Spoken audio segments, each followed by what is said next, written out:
Why, hello there YouTube, and welcome to this video. This is my best and worst movies of this year so far from all genres. If you want to see what horror ones I've done, I'll be doing a horror one for that on my horror channel. So yeah, here are my 5 best and 5 worst horror, not horror, 5 best and 5 worst movies of this year so far. So let's go with my top 5 worst movies of this year so far. So number 5, it is Screamboat.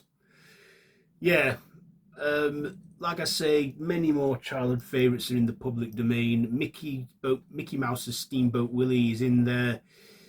I thought David Howard Thornton made it worth watching, but the effects were just tacky and yeah, poor. Next, at number 4 is a Minecraft movie. I'm familiar with the games. I've never had the interest of playing them, but to me this just kind of felt like a bit of a cash grab to me. I mean, I like Jack Black and Jason Momoa, but yeah, it just weren't my film. Yeah. At number 3 is The Electric State, Chris Pratt, Millie Bobby Brown, with the direction of the Russo brothers. What could go wrong? Well, yeah, it just weren't for me. I like robots, I like the premise and stuff, but yeah, this was a sci-fi cheese fest for me. Number 2 is Lilo and Stitch, another one of the fine classics that didn't need a remake, remade. It was more or less the same film with a few changes here and there, one character completely removed from it. But yeah, I just didn't find it necessary. And my number 1 pick is again another live action Disney remake. Can you guess? No surprise to you, Snow White. I didn't like this one, especially with Rachel Zegler crapping all over the first movie and stuff, and basically Disney sending this movie out to die. And because of this flop, they're actually reconsidering, I think. They're definitely thinking about going back to hand-drawn animation, which I actually miss that style of Disney animation. Because computers, it's just getting lazy. But yeah, we have a Moana remake coming out next year, which I don't think is necessary either, but Dwayne "The Rock" Johnson's returning to it. Yeah, and the CGI dwarfs, the farce they had with the dwarfs in it, I won't get into too much details, but come on. They were just bad. So yeah, Snow White is my worst movie of this year so far. So now let's get to my top 5 best. Some honourable mentions to Megan 2.0 and Final Destination Bloodlines and Companion and some others in there. Penguin Lessons. So yeah, now to my top 5 best movies of this year so far. So coming in at number 5 is Mickey 17. This film didn't do so well, but I personally enjoyed it. I wasn't expecting it to be a laid-back sci-fi comedy, but it was. Robert Pattinson playing Mickey, who gets duplicated up to 17, well, we find out 18 times when he's not dead, because he's a disposable for this new colony that are colonizing on this planet. But yeah, it was funny, and I did enjoy watching it. Next, at number 4 is Captain America: Brave New World, the first MCU movie of this year so far, and Anthony Mackie taking on the lead, making his debut as Captain America, Harrison Ford stepping in for the late William Hurt as Thaddeus Thunderbolt Ross. We get the Red Hulk in this, but we're left impatiently waiting for him to Red Hulk out, and he does, only for it to be a brief fight. This film was Captain America, but come on, let's face it, it was more of a sequel to The Incredible Hulk from 2008 without Bruce Banner. Had a cameo from Liv Tyler returning as Betty Ross.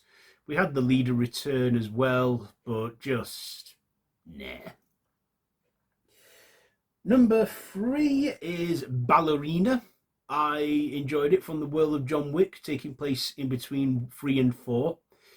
Keanu Reeves didn't have much screen time in it because we were meant to be focused on the ballerina, played by Ana de Armas, and I liked this like showing another character who's on the who's out for vengeance and stuff.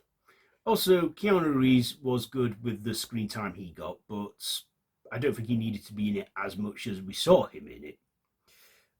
Gabriel Byrne, I think, played a good villain as well in this. We also got the return of Ian McShane and the late Lance Reddick playing his character, I believe, like imposed in there with unused footage and stuff because he passed away 2 years ago now when the fourth John Wick film came out. So, my bottom two and my number two pick is How to Train Your Dragon. Yeah, I thought this wasn't going to be a necessary remake. I'm thinking, oh, now DreamWorks are jumping on board this, but it did surprise me. Yeah, it was a similar premise, the same story. Gerard Butler reprised his role as the chief, but I actually did enjoy this one. Maybe that little bit more than the animated original. And I'd never seen the original animated trilogy, and I thought I'd watch them all and prepare for it. I'm glad I did, but yeah, I did like this remake. Toothless hadn't changed that much, just was the CGI cleaned up a bit. We got Nick Frost in there as well, and we got that kid from the Black Phone as well, play Hiccup. And yeah, it was surprising. I enjoyed it a lot more than I thought I would. But my number one pick, of course, is Thunderbolts, or The New Avengers. Florence Pugh leading the gang with Wyatt Russell, Ghost. Didn't like how they handled Peacemaster. Definitely marketed her a lot more than she was in the movie. We got Bob in there, played by Lewis Pullman, who was like, wow, he is the bloody spitting image of his dad when he suits up. And we also get David Harbour return as Red Guardian. We get Julia Andreyfus back as her character. It was just, it didn't feel like homework. It didn't feel like homework, but I did enjoy it. It was a nice one. Like I say, had some humour in there as well. We got the return of Bucky Barnes, Sebastian Stan, and yeah, was a nice one, and I enjoyed it. So there you go, my favourite films of this year so far. At the end of this year, I'll definitely come back and do another list of this, maybe as a top 10 best movies I've seen this year. But for now, those are my best movies of this year so far. So there you go. Do you agree with this list? Let me know down in the comments below. And if you like this video, be sure to give it a big thumbs up. Share with your friends and feel free to subscribe to the channel if you haven't already and to hit that notification bell. All of my social media links are linked down below in the description, so feel free to check all that out. I've been Random Ross, and this has been my best and worst movies of this year so far. So, until next time, I bid you all a goodbye, friends. Goodbye.